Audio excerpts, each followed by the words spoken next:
All right, we have this maternity rack completed. This is where the mother rats will be placed probably in groups of at least 2, maybe 3, to give birth and then raise up their offspring until they're weaned and held back to grow up larger or taken sooner for food. And we need to run water lines. So similar to what you'll see over here on this other completed rack, I'm going to have a tub elevated above the highest rack and with some space there to get the feed in. And then you can see the black water line there running out. This is going to be the same thing we set up over here now on this rack. And I'm going to put it on the right hand side. So as I bring in the hose to fill up the water tub, it's just better to have it on this end than have to drag the hose all the way over to that end. So it just makes more sense to be over here.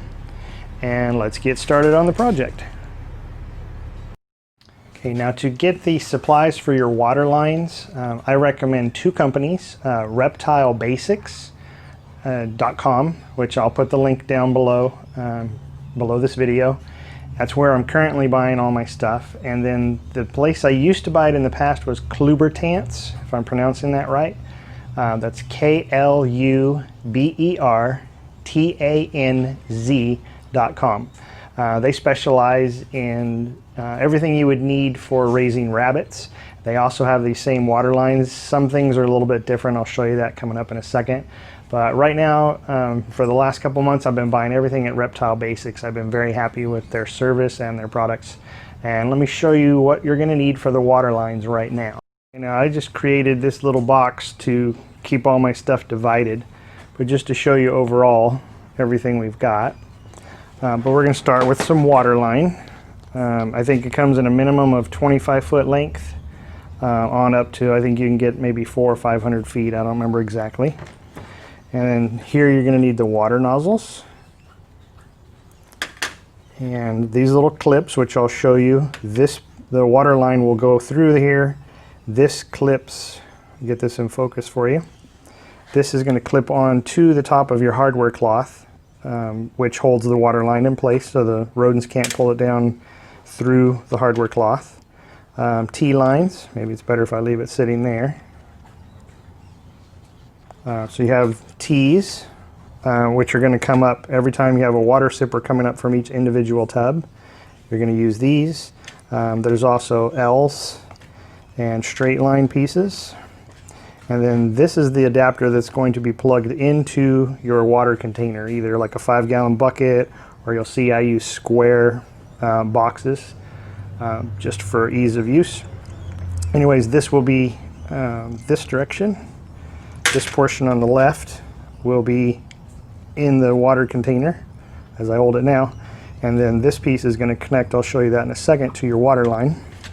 And that would be done with this piece here. And then to secure your water lines down, you have these little pieces that you'll just screw down. Water line, I can't hold on to anything with my left hand. This water line will come through this little hole here, and that'll secure it to your rack. And then there's a little stopper piece on the end. Let me flip this around and I'll explain all those to you. Okay, so you've got your water line. This is just obviously a little cutoff piece, but that's going to be pushed on here, and that's going to be worked all the way up so it's snug. But this is what's going to connect to your water line. So you've got this piece in your, say, 5-gallon bucket. This just connects in here with a little twist, and it's connected. Water will flow. Anything for any reason comes along, you've got a flood or any issues coming up and you need to, you can just disconnect this, and this will just, that twisting motion stops any water from coming out of your bucket at that point. This of course would be secured on there. Now you got your water line running. You're going to need some T's. Again, I mentioned this is going to come up from every sipper.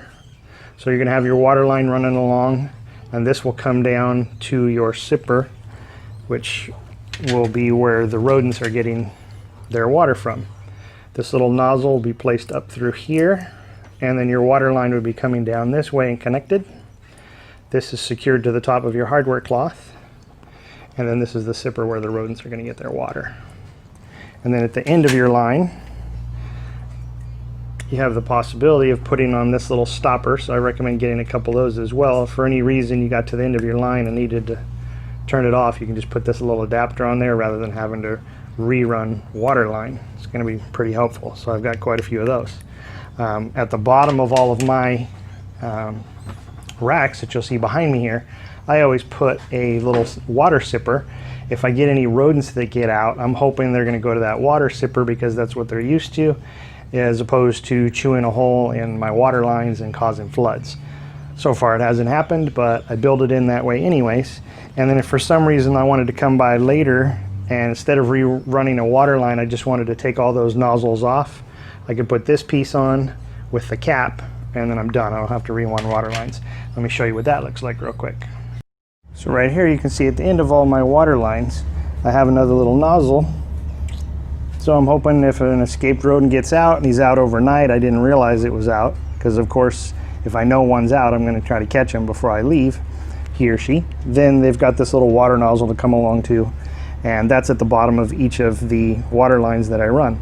But as I mentioned, that little cap I just showed you down the road, you put these in, changed your mind, rather than rerunning the line from your last crossover, you could just put one of those little caps on the end and not have to change a bunch of stuff. All right, so here you can see the water nipple and the little brace that holds it in place. And then I just put a water line coming up and then one of these T's on the end of each one going all the way down. And then now we're going to go back and connect the water lines, as you can see here, from one to the other. Just starting at the top where the water bucket's going to be and then working our way back and forth until we get down to the end.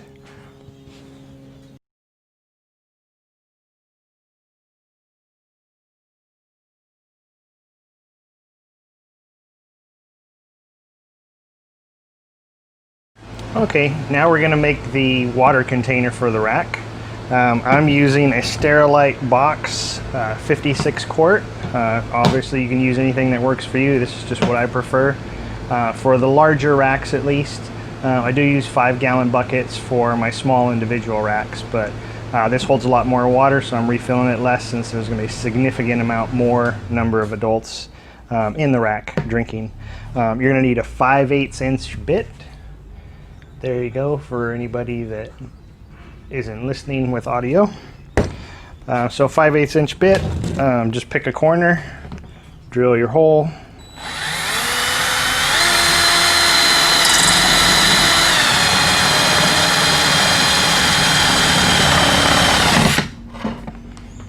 I go nice and slow because I don't want any rough edges.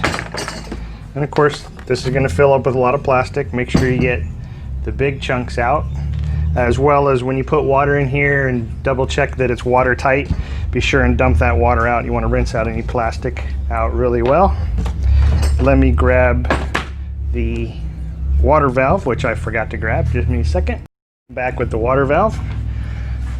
When you thread this off, I find it works much better to keep this O-ring on the outside of the box. So only this little clip is going to go inside.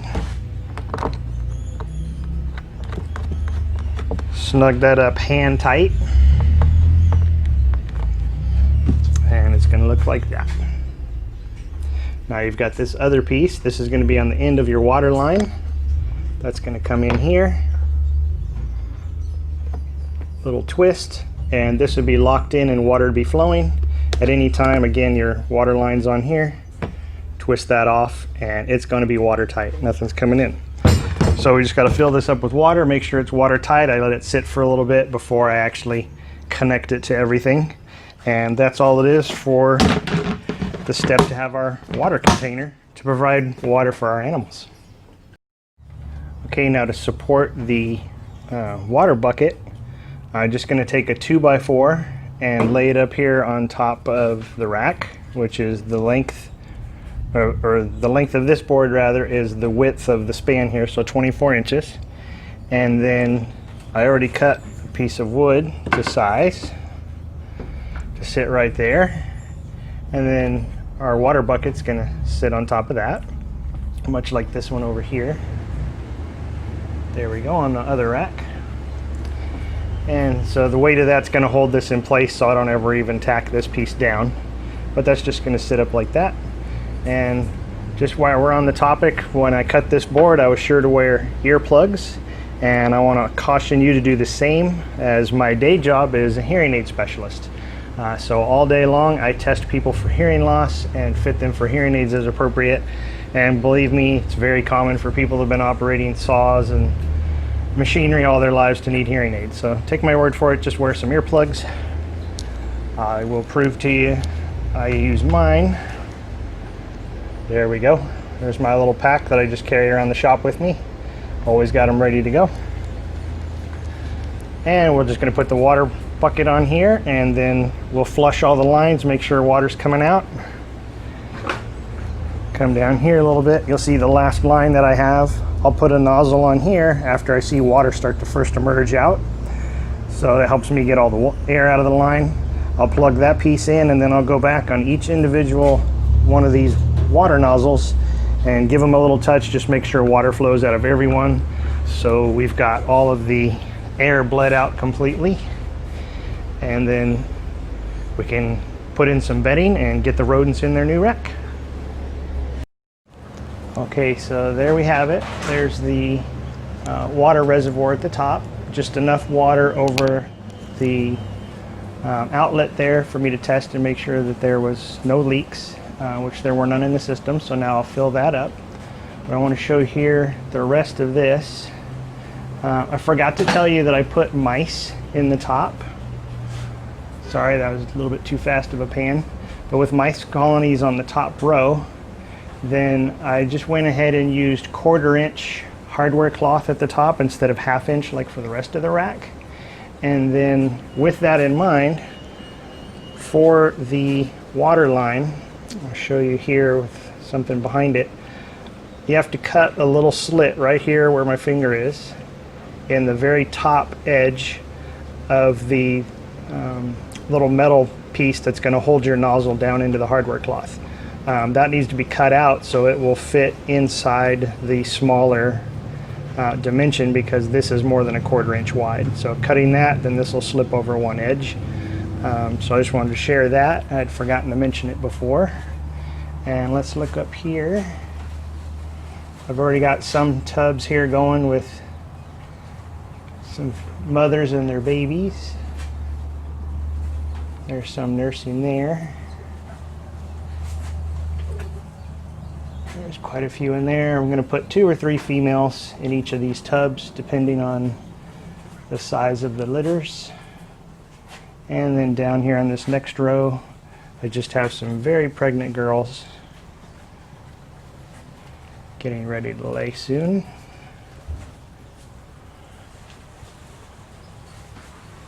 And so I just wanted you to be able to take a look at that. Of course, there's going to be feed in the top here, but it's not in place yet, so I want to take the opportunity to show everybody. Just looking through. And of course all the feed sits on the top here, so they can't bring it down and soil their bedding with it. But there you can see all the water lines connected, and that's it. We've completed the water line on the rack. All right, one more thing I want to mention is the screws that come with the little hose holders to mount into your rack come with a slotted screw, and it's going to be a huge pain trying to screw those in. So I recommend you go down to the hardware store, get yourself some of these. These are number 6 1/2 inch wood screws with a Phillips head, and it's going to make a world of difference in mounting your water lines to your rack, as you can see behind me here. So I just wanted to give you that little tip. Don't count on the ones that are going to come with the loops to hold from, in this case I bought them from Reptile Basics, but I believe I had the same issue when I was buying from Klubertans as well. So I just want to give you that little tip.